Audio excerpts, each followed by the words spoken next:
Welcome gamers, Hazzador here, and today I'm going to give you my first impressions of the For Honor beta that is currently ongoing. Now what is it? It's a third person hack and slash medieval combat game. Its release date is February the 14th, and if I could compare it to one game, it would probably be Dark Souls PvP. Now the main thing that keeps this game standing out from other third person hack and slash games, in my opinion, is the three factions in the game. You have Vikings, who are sort of big, brutey people with massive axes, use strength in combat mainly. Then you have Knights, who have more like agility and are more all-rounded person. They usually use swords, long swords, shields, stuff like this. And the third faction is the Samurai. They're sort of ninjas, like use samurai swords, really stealthy approach, like long range weapons like spears, stuff like this. And all three factions feel very different from each other. It doesn't feel like the same person with a little tweak here and there. You can definitely tell which faction you are using in game. Not just from a gameplay perspective, but of course from a visual perspective as well. All the heroes play very differently, and switching between them keeps the gameplay fresh all the time. Now in this beta we have 1v1, 2v2 and 4v4 with AI game modes. 1v1 really does test your skills one-on-one against another person. You've got to really think it very tactically, and it's a good place to practice your skills in my opinion. 2v2 is not so great in my opinion, mainly because ganking occurs so often. If you don't know what this is, it's a Dark Souls term when like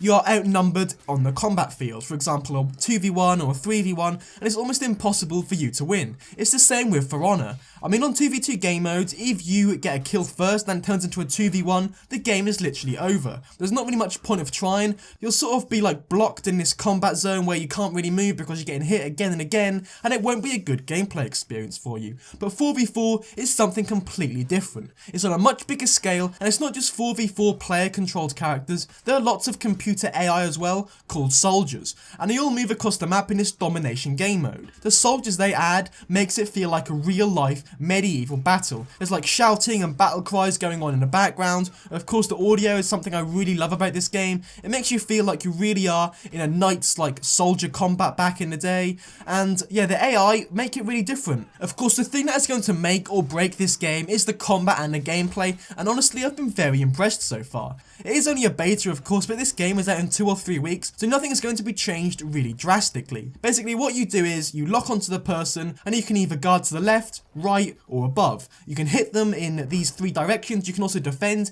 in these 3 directions, and it really is a matter of how you're going to play this game. Are you going to go all out attack and be very aggressive, or are you going to sit back on the defense and let them hit you first and you hit them on the counter? There are also other things as well, like charging people, breaking guards, using special abilities like healing yourself, increasing your movement speed, using catapults as well, like special moves, stuff like this, and it all adds to making a great third person combat game. You also get a stamina bar as well. You've got to really keep an eye on this, because if all your stamina goes down, you're very vulnerable to attack. So stamina management is another thing added to the game that makes the gameplay a little bit more interesting. You can't just go all out attack and just hit as many times as you can. You've got to be a bit defensive, and you can revive people as well, adding to the tactical element of the game. Reviving teammates is something that can win or lose you a match as well, and the 4v4 mode in particular has really impressed me. It's the best way to play For Honor without a doubt. The graphics as well are very crisp and polished. There's no bugs or connectivity issues as well, which usually is a problem with Ubisoft, and overall I feel that this is just a pretty much amazing medieval combat game. But of course it's not perfect. The first thing that doesn't have to do anything with the game at all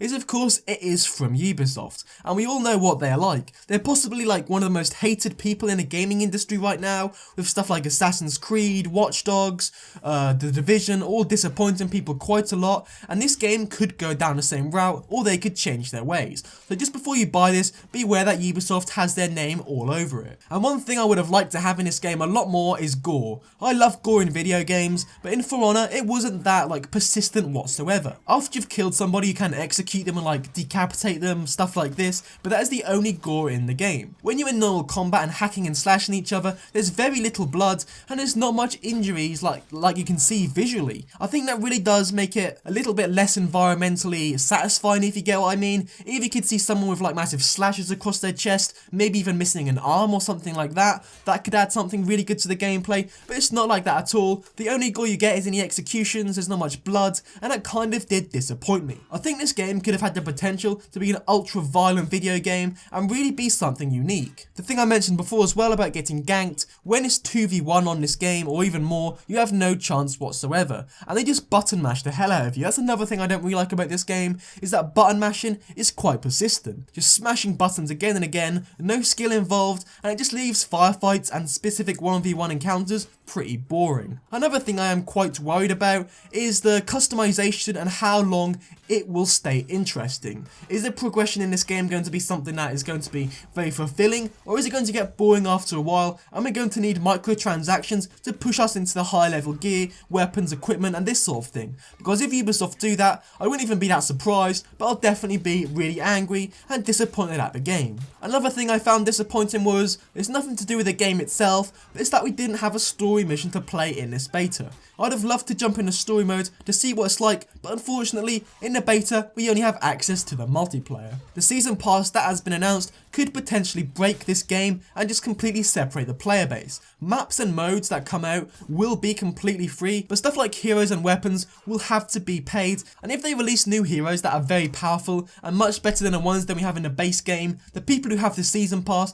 or who are paying to win will have a much better advantage over those who don't want to spend a penny on this game other than the money they dropped for the full game at launch. And I think that could potentially be a problem because we come to this point where it's a pay to win situation. And the last thing I want to go over is that the gameplay does get stale after a little bit, I'm not gonna lie. I played about 4-5 games and I was ready to put it down and have a little bit of a break. Is this a sort of game where you can come home from work and put 4, maybe even 5 hours into it one evening? I don't really think so, and that could potentially be a problem for this game. This could turn out to be a game where you like play it very casually, jump into a game and then go back on your favourite tile, which of course I don't think Ubisoft really want to be happening. But for what it is, I think For Honor has lots and lots of potential. I'm definitely going to be buying it and I've been very impressed by the beta so far, but there are still a few things that have me kind of worried. But anyway guys, thank you for watching, like, comment and subscribe for more.